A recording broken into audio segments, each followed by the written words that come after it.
Assalamualaikum warahmatullahi wabarakatuh. Halo teman-teman, kembali lagi bersama saya Apriyana Rahayu dengan NIM 23042015. Di sini saya akan menjelaskan materi mengenai konsep negara pemerintahan dan ekonomi publik, dasar konstitusional dalam sistem ekonomi Indonesia, serta pemerintah dan kesejahteraan masyarakat. Berikut penjelasan materi dari saya. Teman-teman bertanya kan, apa sih pengertian negara? Pengertian negara secara umum adalah organisasi kekuasaan yang berdaulat dengan tata pemerintahan yang melaksanakan tata tertib atas orang-orang di daerah tertentu dan memiliki kekuasaan tertinggi yang sah dan ditaati oleh rakyatnya. Pengertian negara juga dikemukakan oleh beberapa para ahli, yaitu menurut para ahli, MacIver mengatakan sebuah negara harus memiliki 3 unsur pokok. Yang pertama, wilayah, rakyat, dan pemerintahan. Lain pula dengan yang dikemukakan oleh Max Weber. Max Weber mengatakan negara adalah sebuah masyarakat yang memiliki monopoli dalam penggunaan kekerasan fisik secara sah dalam wilayah tertentu.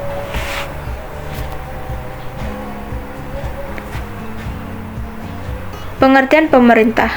Pemerintah adalah organisasi yang memiliki kekuasaan untuk membuat dan menerapkan hukum bersama undang-undang, serta kewenangan untuk mengatur komunitas di negara.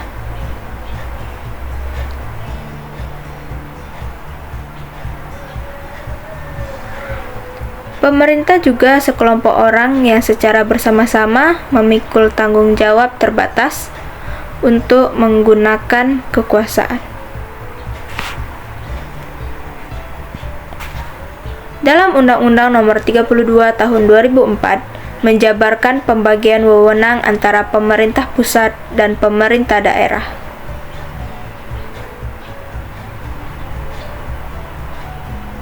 Ekonomi publik adalah cabang ilmu ekonomi yang menelaah urusan politik, urusan umum, urusan banyak orang, urusan masyarakat, urusan pemerintah, atau urusan negara. Ilmu ekonomi sendiri adalah sebuah bidang yang mempelajari tentang pengelolaan sumber daya seseorang, sumber daya secara perorangan, masyarakat, kelompok, dan negara.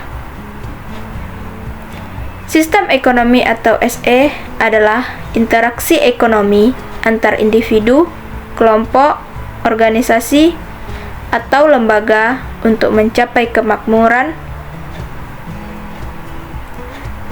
Sistem ekonomi sendiri memiliki masalah dasar, yaitu produksi, distribusi, dan konsumsi. Masalah sistem ekonomi lainnya yaitu what, who, whom, dan when. Contoh sistem ekonomi di dunia yaitu sistem ekonomi liberal, sistem ekonomi komunis, dan sistem ekonomi Pancasila, seperti Pancasila, Undang-Undang Dasar 1945, dan Undang-Undang. Adapun 3 sektor sistem ekonomi Indonesia yaitu swasta, negara, dan koperasi. Dasar konstitusional sistem ekonomi Indonesia yaitu Pancasila, di mana manusia makhluk individu dan sosial. Yang kedua, Undang-Undang 1945 pada pasal 33 yang berbunyi perekonomian disusun sebagai usaha bersama berdasarkan atas asas kekeluargaan. Pelengkap pasal lainnya yaitu pasal 23 yang mengatakan APBN, pajak, mata uang, dan keuangan negara. Pasal 27 yang menyatakan hak rakyat untuk pekerjaan dan penghidupan yang layak. Dan pasal 34 menyatakan kewajiban negara terhadap fakir miskin dan anak terlantar.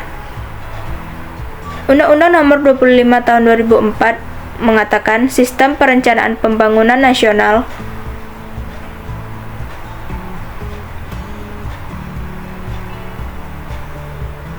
Peran pemerintah. Peran pemerintah dalam ekonomi yaitu menetapkan kerangka hukum di mana legal framework yang melandasi perekonomian, mengatur atau meregulasi perekonomian dengan alat subsidi dan pajak. Yang kedua, meredistribusikan atau membagi ulang pendapatan dari suatu kelompok ke kelompok lain. Peran pemerintah dalam perekonomian yaitu stabilitas di mana kesempatan kerja, harga stabil seperti ekonomi makro. Yang kedua, alokasi. Alokasi sendiri adalah sumber daya yang terdiri dari langsung seperti belanja barang dan tidak langsung seperti pajak dan subsidi. Yang ketiga adalah distribusi. Distribusi sendiri adalah pemerataan atau trade-off dan efisiensi. Yang keempat adalah ekonomi publik, fokus pada alokasi dan distribusi. Peran lain pemerintah dalam perekonomian yaitu menentukan harga barang publik,